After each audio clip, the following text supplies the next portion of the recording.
Assalamualaikum warahmatullahi wabarakatuh. Salam sejahtera. Jumpa lagi dengan Pak Chu Bumi.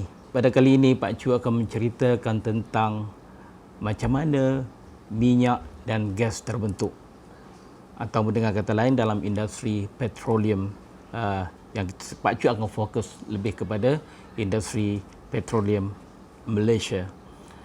Jadi sebelum Pak Chu meneruskan episod pada kali ini, Pak Chu ingin merakamkan jutaan terima kasih kepada Geosolution dan juga Geomapping Technology atas ihsan mereka menaja program Pak Chu Bumi ini bersama dengan Geodream Solution. Apa sebenarnya yang tuan-tuan dan puan-puan semua tahu tentang petroleum di Malaysia? Bila agaknya petroleum mula dijumpai di Malaysia? Di mana tempatnya?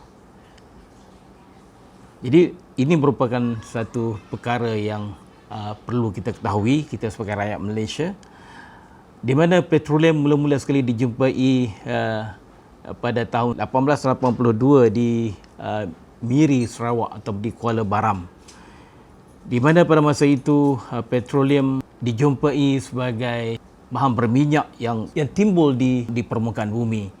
Dan pada masa itulah masyarakat menggunakan sumber berkenaan sebagai bahan api dan juga sebagai bahan-bahan untuk perubatan. Jadi sehinggalah pada tahun 1910 maka berlakulah proses industri petroleum yang sebenarnya di Miri, Sarawak, di mana penggerudian telah dijalankan di kawasan yang pertama sekali. Lubang gerudi yang pertama sekali di Malaysia adalah terletak di Canada Hill di Miri. Jadi kalau kita ke sana ke Miri, kita akan boleh melawat di dalam Museum Petroleum yang ada di Canada Hill atau Bukit Kanada. Di situlah diabadikan lubang pertama yang dikorek, digerudi, sehinggalah sampai kepada tahap reservoir atau takungan minyak, di mana minyak dikeluarkan di sana, di well number 1 yang ada betul-betul di atas Bukit Kanada di Miri. Kali ini juga Pak Chu ingin menceritakan bahawa petroleum bukan sahaja kita jumpai di dalam lautan, tetapi sebenarnya dia mula dijumpai di daratan, dan bukan di lembangan tetapi di atas bukit. Kita bayangkan di atas bukit Kanada tu, kalau kita ke Miri, kita akan nampak satu banjaran bukit yang agak tinggi jugalah, dan kita boleh ke sana dengan menaiki kenderaan. Bolehlah kita sampai ke puncak Bukit Kanada tanpa sebarang masalah, dan di situlah tempat yang pertama lubang ataupun lubang penghasilan minyak yang berlaku di Sarawak pada masa itu, yang dikenalikan oleh Sarawak Shell. Sehinggalah pada tahun 1974, di mana adanya penemuan minyak di kawasan Lembangan Malaya, ataupun kita panggil dia sebagai Malay Basin, yang terletak di pesisir pantai Terengganu dan juga Pahang. Jadi daripada penemuan petroleum di Lembangan Malaya itulah maka terbentuknya Petronas, yang mana tugas-tugas yang sebelum ini dikendalikan oleh Jabatan Kaji Bumi Malaysia, tetapi sekarang dah diambil alih oleh Petronas dengan Akta Petroleum. Jadi dengan kata lain, satu fungsi yang ada pada masa dahulu dipegang oleh Jabatan Penyiasan Kaji Bumi telah diserahkan kepada Petronas di bawah Akta Petroleum Negara. Jadi pada masa itu lebih kurang dalam tahun 1974, dalam bulan Ogos 1974 macam itulah. Jadi pada masa itulah maka bermulalah kerancakan industri petroleum di Malaysia, di mana satu penemuan dan satu penemuan yang lain bermakna dengan kata satu penemuan dan satu penemuan yang berikutnya memberikan satu satu dimensi baru ke dalam industri petroleum di Malaysia. Jadi kalau di Malaysia kita di Semenanjung Malaysia, kawasan Lembangan Melaya itu adalah kawasan di mana terdapatnya minyak dan juga gas. Sementara di Sarawak kita ada dekat Miri dan kemudian Bintulu, dan di sana dia ada petroleum dan juga gas, dan juga ada di Sabah di mana penemuan-penemuan berkenaan memberikan satu sumber kekayaan kepada negara.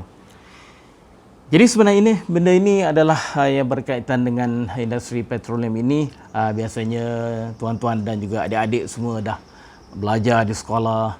Kita tahu cikgu-cikgu dah ajar kita apa itu petroleum, apa itu gas. Tetapi pada kali ini Pak Chu ingin berkongsi tentang macam mana sebenarnya petroleum tu terbentuk.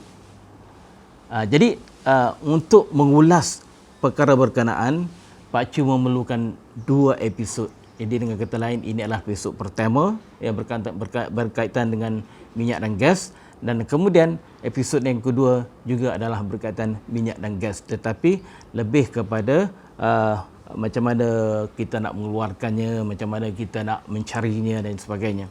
Jadi yang pertama sekali adalah kalau kita study atau kita belajar tentang petroleum, kita akan ada 5 elemen penting.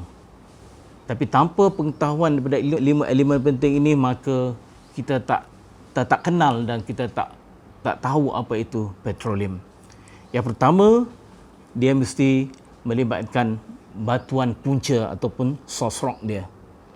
Yang kedua, mesti dia ada migration path dia ataupun migrasi. Minyak ini tidak duduk setempat, dia akan migrate dari satu tempat ke satu tempat yang lain.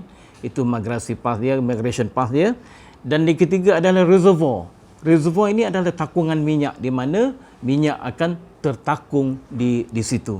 Tetapi kalau takungan minyak ini, mestilah dia mengandungi perangkap dia. Perangkap yang nombor 4 tu. Dan nombor 5 adalah mesti ada dia punya seal dia. Ada dia punya sebagai penebat dia, ataupun penghalang daripada minyak berkenaan daripada mengalir. Jadi kelima-lima elemen inilah, maka tanpa 5 elemen ini, maka petroleum industri tidak akan kita sebagai seorang geologis yang terlibat dengan industri petroleum, mesti kita mengetahui kelima-lima elemen yang ada. Tetapi lima-lima elemen ini adalah semua berkait rapat dengan timing dia. Tapi kalau yang keduanya ada, tapi timingnya tak betul, tak guna juga. Tapi dengan kata lain, timing itu merupakan, dia akan mengawal semua keseluruhan daripada 5 elemen berkenaan. Jadi yang pertama adalah batu punca ataupun source rock dia.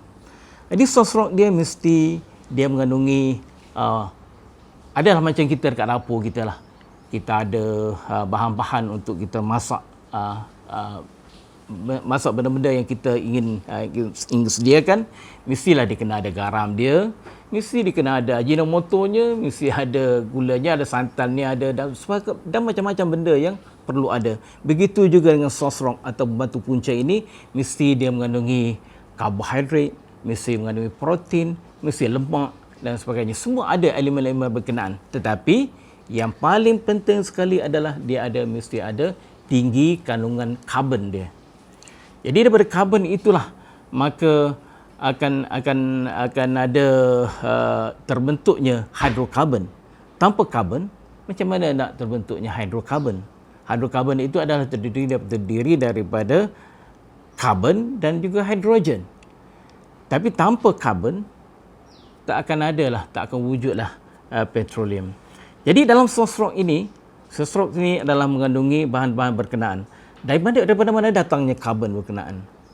Jadi sebagaimana yang Pak Chu ceritakan sebelum ini, kita ada sumber-sumber daripada tumbuh-tumbuhan, daripada haiwan, dan daripada semua flora dan fauna.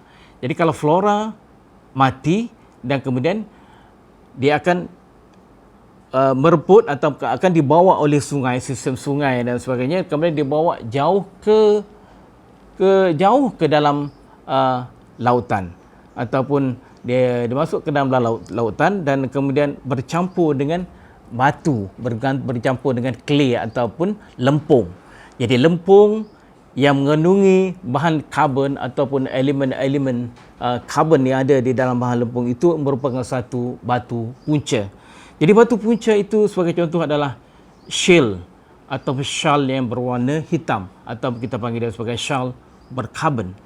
Jadi dalam shale berkarbon berkenaan dia mengandungi certain percentage ataupun kandungan karbon yang tertentu. Biasanya adalah lebih kurang dalam 30% karbon di dalam bahan berkenaan, dalam batu berkenaan. Maka daripada karbon berkenaan, apabila cukup syarat-syarat dia, jadi syarat inilah yang banyak mengawal pembentukan minyak dan juga gas. Yang pertama adalah kena dengan suhunya. Yang kedua, kena dengan tekanannya. Suhu dan tekanan ini adalah merupakan dua elemen yang penting. Jadi kalau suhu yang berlaku secara tiba-tiba akan menyebabkan bahan berkarbon itu akan menjadi macam overmatured. Kalau overmatured memang tak boleh terjadi petroleum. Tetapi proses pemanasannya adalah mesti berlaku dalam secara perlahan-lahan. Ataupun dengan kata lain, bahan berkenaan bercampur karbon dan juga clay dan kemudian ditindih oleh lapisan-lapisan batuan lain. Selagi tebal batuan menindihnya, selagi tinggi dia punya tekanan dia. Jadi sebagaimana yang Pak Chu ceritakan dulu, bahawa setiap 1 kilometer kita turun ke dalam bumi, dia punya suhunya akan meningkat sebanyak 30 darjah Celsius ataupun lebih kurang 30 ke 35 darjah Celsius.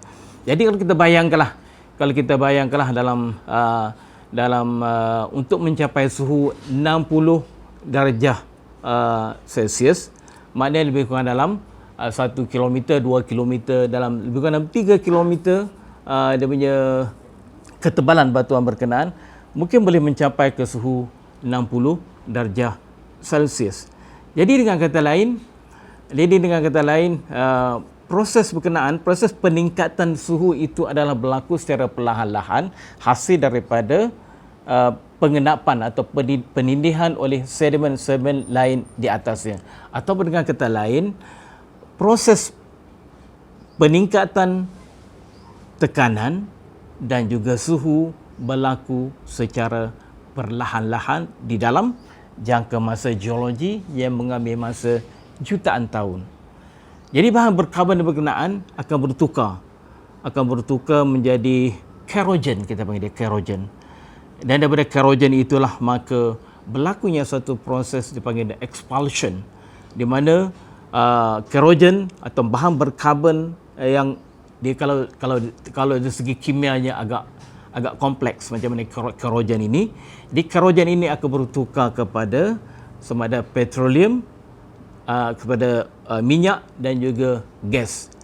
Jadi di antara suhu yang diperlukan pada masa itu adalah lebih kurang 60 darjah hingga 120 darjah.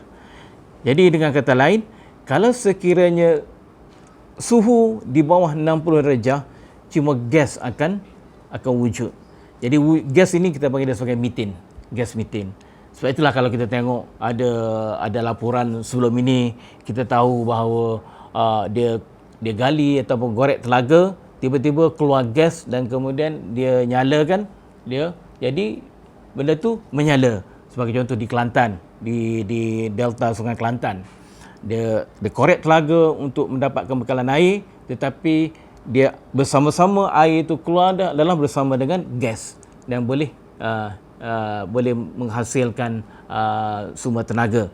Inilah gas adalah perkara yang paling mudah sekali terbentuk pada suhu yang rendah.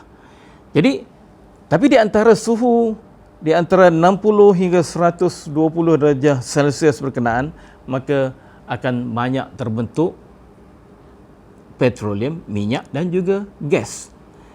Jadi apabila terbentuknya minyak dan gas, berlakulah proses letupan, macam orang kata macam letupan lah. Kita panggil dia sebagai, istilah dia sebagai expulsion. Expulsion, dia berletupan di dalam batu punca tu tadi. Dia meletup. Jadi apabila meletup, maka dia akan terbentuklah satu retakan-retakan di dalam batu shale tadi. Shale adalah untuk pengetahuan pada tuan-tuan dan juga adik-adik semua, bahawa shale adalah batu yang tidak telap air, atau dengan kata lain, permeability-nya adalah lebih kurang dalam kosong permeability, atau dengan kata lain tak telap air. Air tak boleh lalu dia. Maka dengan kata lain, daripada proses expulsion berkenaan akan terbentuknya retakan-retakan di dalam batu punca. Maka minyak dan gas yang keluar, yang terbentuk tadi akan lalu di dalam melalui retakan berkenaan. Dia berjalan, dia bergerak sebab dia mengandungi tekanan yang tinggi, tekanan dan juga suhu yang tinggi. Maka dia akan bergerak melalui retakan yang terbentuk hasil daripada expulsion tu tadi. Maka inilah kita panggil dia sebagai migrasi minyak di dalam batu punca. Ini kita panggil dia sebagai primary migration. Dia migrate mula-mula, dan kemudian apabila sampai kepada satu lapisan batuan yang lebih telap, atau sebagai contoh dalam batu pasir, maka dia akan bergerak di dalam batu pasir berkenaan. Jadi pergerakan yang kedua ini di dalam batu pasir, maka ini kita panggil dia sebagai secondary migration, ataupun migrasi yang peringkat yang kedua, di mana di sini lebih laju dia bergerak, sebab di dalam batu pasir ini mengandungi ruang-ruang untuk minyak dan gas bergerak di celah-celahnya, dan kemudian daripada situ maka dia akan bergerak sehingga minyak berkenaan menjumpai kawasan perangkap dia, perangkap minyak dia. Jadi kalau sekiranya minyak tu terbentuk dan bergerak, dan kemudian dia tak ada perangkap dia, minyak dia akan keluar ke permukaan. Jadi sebagaimana yang Pak Cu cerita tadi mula-mula tadi, di Kuala Baram. Di Kuala Baram, di mana minyak tu mula dijumpai, adanya seepage atau minyak tu, rembesan minyak keluar ke permukaan. Inilah kita panggil dia sebagai tempat di mana minyak terbentuk tetapi tidak mengandungi perangkap untuk dia accumulate ataupun menjadi satu takungan minyak, sebab tak ada perangkap. Jadi kalau dia migrasi minyak itu akan bergerak di dalam carrier bed ataupun batu yang sebagai sumber untuk membawa petroleum berkenaan, sehinggalah menjumpai kawasan perangkap minyak. Jadi Pak Cu dah cerita tentang batu punca tadi. Batu punca adalah terdiri daripada shale ataupun batu lumpur yang mengandungi bahan berkarbon di dalamnya, atau dengan kata lain warna ini biasanya warna hitam. Okey, warna hitam. Dan kemudian dia akan bergerak ke dalam, yang kedua adalah migrasi dia. Migrasi yang peringkat pertama di dalam batu punca tadi, dan migrasi yang kedua adalah melalui carrier bed tadi. Itu adalah migrasi. Dan yang ketiganya adalah dia akan berkumpul di dalam takungan dia. Jadi dalam takungan ini adalah di mana akan dijumpai perangkap. Perangkap ni apa dia? Macam mana bentuk dia perangkap dia? Perangkap adalah di mana migrasi tadi akan bergerak, dan kemudian dia tak boleh nak bergerak dah. Dia ada terhalang daripada pergerakan dia.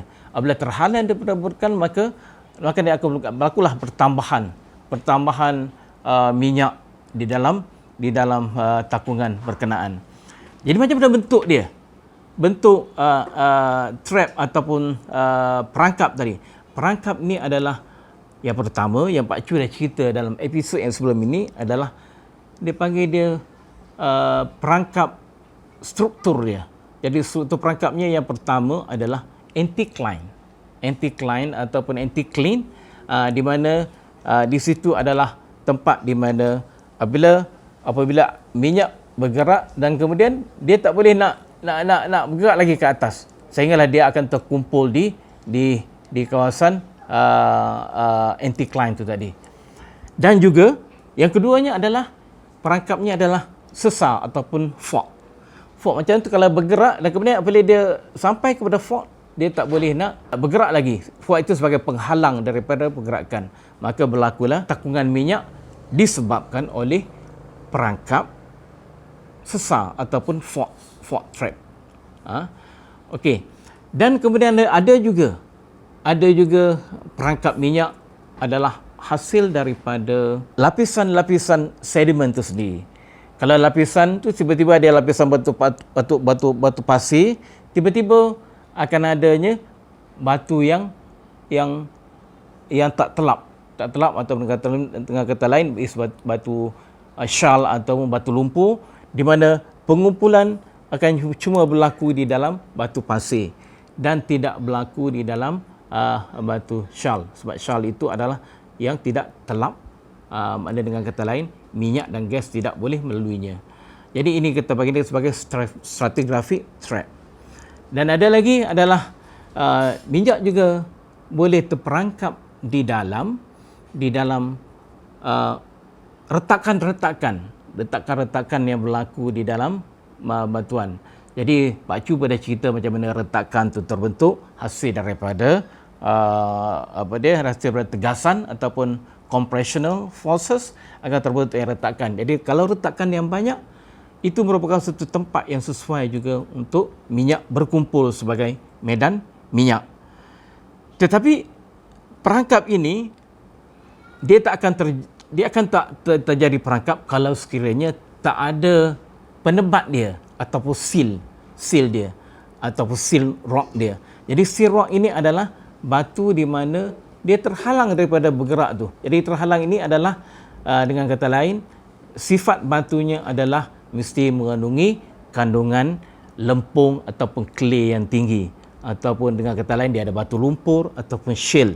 Itu sebagai seal ataupun sebagai penebat dia ataupun penutup dia. Jadi kalau kombinasi daripada kelima-lima elemen berkenaan, akan terjadinya petroleum belum terbentuk, dan kemudian macam mana petroleum tu bergerak di dalam batu punca, dan juga macam mana petroleum tu bergerak di dalam batu sebagai carrier bag dia, dan kemudian macam mana batu minyak terkumpul di dalam takungan minyak, dan kemudian ataupun perangkap, dan perangkap mesti mengandungi penutup dia ataupun seal dia. Tanpa seal, minyak akan bergerak terus ke permukaan. Jadi kalau terus ke permukaan, bermakna yang sifat-sifat hidrokarbon yang ringan itu akan, sebagai contoh gas dan juga minyak-minyak yang lebih ringan, dia akan terperluap. Yang tinggal cuma adalah macam sebagai tar saja, sebagai tar saja di permukaan, hitam saja permukaan. Tetapi yang elemen-elemen yang berkualiti tinggi itu dah terbebas balik ke atmosfer, ke angkasa raya. Jadi itulah elemen-elemen yang Pak Chu ingin ceritakan kepada tuan-tuan semua tentang macam mana petroleum terbentuk, macam mana dia terkumpul dan sebagainya. Jadi sifat-sifat bahan yang sebagai bahan punca dan juga sifat takungan minyak tu akan Pak Chu ceritakan di dalam episod yang akan datang. Jadi dengan kata lain, pada kali ini cuma Pak Chu introducekan elemen-elemen yang berkaitan dengan pembentukan petroleum dan juga takungan minyak, dan pada episod yang akan datang macam mana cara kita nak mencari minyak.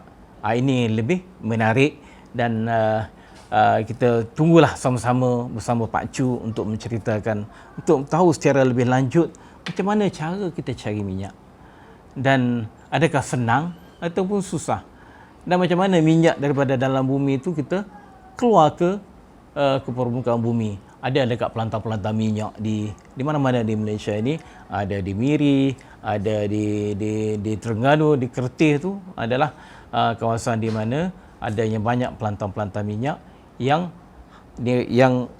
bahan petroleumnya adalah dikorek daripada dalam bumi, berkilo-kilometer di bawah bumi. Jadi itu sajalah yang Pak Chu ingin kongsikan pada kali ini tentang macam mana pembentukan petroleum. InsyaAllah jangan lupa jumpa lagi Pak Chu di dalam episod yang akan datang yang berkaitan dengan macam mana kita nak mencari bahan berkenaan. Jangan lupa like, subscribe dan share video ini untuk manfaat kita semua demi memasyarakatkan geologi negara. Bye bye. Assalamualaikum.